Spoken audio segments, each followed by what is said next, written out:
I have this memory from my childhood. It's one of those memories that's most likely a dream, but my recollection of that night has always been so eerily vivid. Let me explain what might have happened. There was a long period of time during my childhood when my single mother worked night shifts as a nurse. Shortly after this happened, I actually begged her to switch the day shift because my nightmares were keeping me from getting a full night's sleep at my grandmother's house. I think I was 8 when this event in question happened. For context, my grandmother only owned one TV, which was in a room, and off limits after her bedtime. Being a curious and imaginative kid, I didn't find it difficult to occupy myself without it. Grandma had a whole shelf in her study dedicated to short story anthology books. She had a lot of the general classics too, like Dracula, The Jungle Book, Jane Eyre, all kinds of novels. I ate up these stories like a ferocious little bookworm. I also discovered the alarm clock in the spare bedroom was a radio alarm clock. During these sleepovers at my grandmother's, I enjoyed tuning the clock radio to different stations. There was something about catching voices and music between the radio static I liked. I would imagine I was a spy, using my radio to eavesdrop on my enemies. With a yellow notepad, I'd scribble notes from AM broadcasts. I know that's a little weird, but hey, I was a bored kid past the bedtime without a TV. I had to get creative. While tuning the radio late one night, I stumbled upon the most intriguing station I'd ever found. I remember the broadcaster went by Vernon. His voice was perfect for radio. He sounded similar to Vincent Price, although his voice was lower and his inflections even more drawn out. He kept the same smooth, perfectly even tone throughout each sentence. I distinctly remember even feeling a twinge of envy when I realized he could read out loud without fumbling over a single word, something I personally struggled with. 8-year-old me was intrigued by how engaging Vernon seemed, as well as the station's content. Even though I only listened once, I remember Vernon spent much of the airtime reading letters from fans. Most of these letters were confessions of disturbing thoughts the listener were having and wanted to act on. Afterward, Vernon would gently explain how these thoughts are perfectly natural, and how it was part of the human condition to crave control, especially over something or someone more vulnerable than yourself. I remember one of these stories particularly well. My next letter is from longtime listener Gideon Miller. He began, "First, Gideon, I would like to thank you for tuning in. It's the support from our contributors that keeps our show running. I found your story most intriguing, and I'm thankful we get to share it with our audience today." Gideon writes. Vernon made a throat-clearing sound before continuing. "Dear Vernon, first off, love your show. I have never told anyone this, but I feel it's time to share with someone who won't pass rash judgment. You are always so rational and logical regarding the human need to participate in violence. I know you'll be the perfect person to share my story with. I killed a classmate of mine in high school. We were competing to be the best athlete on our school's track team. This kid, let's just call him Mark, infuriated me because I was doing track for genuine scholarship and career opportunities, and he admitted he was only doing it because his parents said either he had to play a sport or get a job. He said he figured running in circles was the easiest way to get out of work. But that wasn't the torturous part. What infuriated me the most was how much better Mark was at track than I was, in spite of how much more of a damn I gave. It was maddening to know how hard I trained, and knowing Mark would just blow off practice and still somehow pull ahead at the track meets. He set new records for the 400 and 800 meter dash. He was almost always chosen to be the anchor in relay races. Looking back, I don't blame the coaches for giving him as much attention as they did. The kid was naturally gifted. He could run like the wind. But I wanted some of that attention too. I craved praise. In my heart, I believed if I got rid of Mark, I would earn some of their affection. So, I devised a plan. I don't want to give you too much detail about what I did and where we were exactly, because I don't want your really curious listeners to go snooping for answers to mysteries that aren't any of their business. I remember Vernon gently chuckling after this line, although I myself found nothing humorous about what he was reading. Still, morbid curiosity kept me listening. I lured Mark out to a nearby lake under the pretense that we would race on the shore. In order to conserve energy, I did not give my best efforts during our races and allowed Mark to win every time. After I thought he'd been drained of enough energy, I suggested we cool off by taking a swim. No, you didn't, I thought at the time. Please tell me you didn't actually. I drowned Mark once I determined the coast was clear. Vernon continued reading the letter. There was no hitch, no hesitation in his voice. I personally remembered needing a moment to process this story, to figure out if it was true or fake. Obviously, he was no first-timer to these kinds of stories. Calm as a cucumber, Vernon read on. He struggled for a long time, but I was committed. It was a good thing I'd taken the time to make him run off some of his power. If I hadn't worn Mark down, he may very well have overtaken me, but I got him in the end. I won.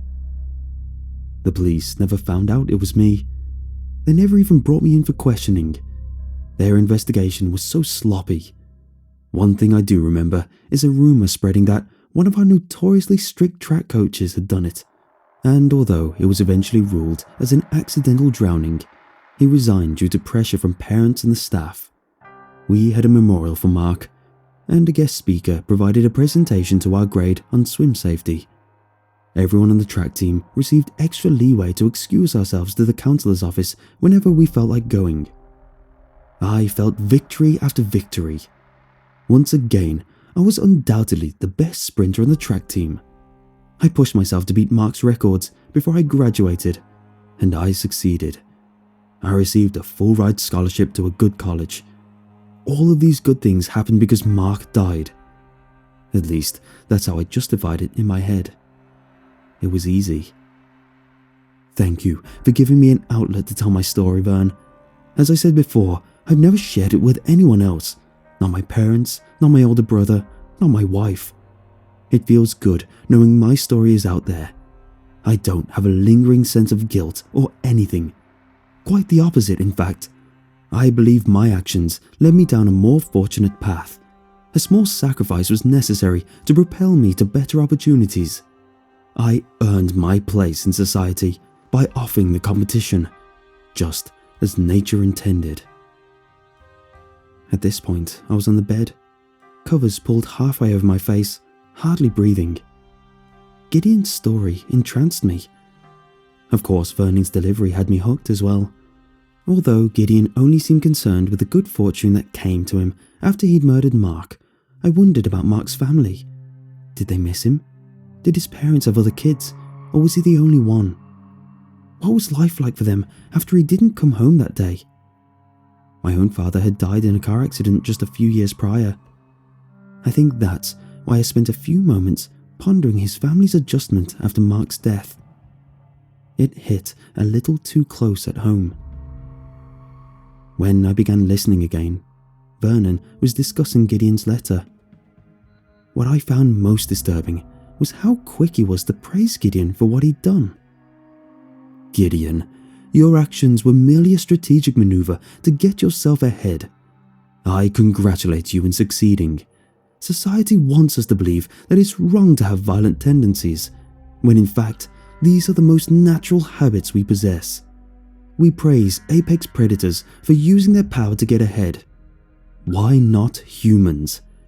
The most successful societies are those who have overtaken others and claimed ownership of the land, and the land's resources and people. Think of how powerful we could be if we no longer forced civility, if we didn't punish ambition. Even though Vernon spoke as calmly as if he were reading off a recipe, I remember these ideas terrifying me a little bit. I didn't want to have to conquer and kill my competition. Did that mean people like Gideon and Vernon saw me as someone deserving of being conquered? Unfortunately, I did not have much time to dwell on this. Vernon's next statement quickly caught my attention. Thank you all for supporting my humble broadcast. I want to give a shout out to a first-time listener this evening. Tonight, I have Maya from Arizona tuning in. My heart felt like it sank to my stomach. Maya is my name, and I live in Tucson. I gulped. Vernon continued. Maya, I know these ideas can be difficult to wrap your head around at first. However, I am far from the first person to propose conquerors deserve the world. We are holding back our own potential by demanding politeness. If we rose up and demanded more freedom to conquer others, within a few generations, we may very well have a race of superhumans. I don't know when exactly I rose out of bed to change the station, but it was not long after Vernon began his horrific monologue about how it should be acceptable, legal even, to simply overpower and off your competition in everyday life, all while addressing me by name. But that wasn't the worst part. Like most radio clocks, we changed the station by tuning the small wheel on the side. I'd had enough of Vernon and his disturbingly smooth voice. But when I moved the wheel, Vernon continued speaking. Maya, I do hope you will have a change of heart one day and tune back into my station. I've enjoyed presenting my ideas to you. I am always eager to speak to someone whose mind is as young and fresh as yours. As he talked, I remember desperately turning the wheel as far left and as far right as it would go. But no matter what, it would not change the station. Finally, I just yanked the plug on the radio clock. The room went quiet. The sound of my racing heartbeat was in my ears, but the room itself was dead silent. Letting out a long sigh, I walked over to the trash can and dropped the clock in the bin. I slid under the covers once more, attempting to clear my mind of Vernon's podcast and Gideon's letter. Somehow, I willed myself to sleep. The next morning, I awoke at my normal time, about an hour before I had to be at school. I knew what time it was because, to my horror, the radio alarm was not in the garbage, but on the end table, plugged in with the time set. When I left the spare bedroom, I found my grandmother at the stove in the kitchen, cooking cream of wheat for breakfast. Without a word, I sat at the dining room table. I did not ask her if she put the alarm clock back in its place, but she did not ask me why it was in the garbage. I wanted to assume she did it and never find out otherwise, so I made the choice never to initiate any conversation about it. I am almost 30 years old. This memory still haunts me. It very well could have been a dream, and that still seems to be the most plausible explanation. There are just so many little details that seemed impossible for a dream to convey so vividly. How was an 8-year-old subconscious mature enough to concoct a story about a boy killing his classmate, then justifying it? My dream brain even went so far as to give specific names. Something else I've considered is that I was in a state of dreaming where the audio from the radio or TV transfers to your dream if it's turned on. That would mean Vernon's podcast was real, but it doesn't explain how he was able to address me. I don't know, and I don't like to overthink it. What I do know is this: I don't like to listen to the radio. Even in my car, I listen to music via Bluetooth. Before that, I always had a CD playing. I've never come across Vernon or his Creepypasta again. Maybe it wasn't real. In fact, I hope it was only a morbid creation of my dreams. I hate to think Vernon is truly out there, using his platform to justify cultural shifts to pure, primal, survival of the fittest type civilizations, with no consideration for the human capacity to regard ethics and morality. But another part of me still wonders if he's out there, feeding his dangerous ideas to his audience night after night. I'll never know, because I'm too scared to tune a radio ever again.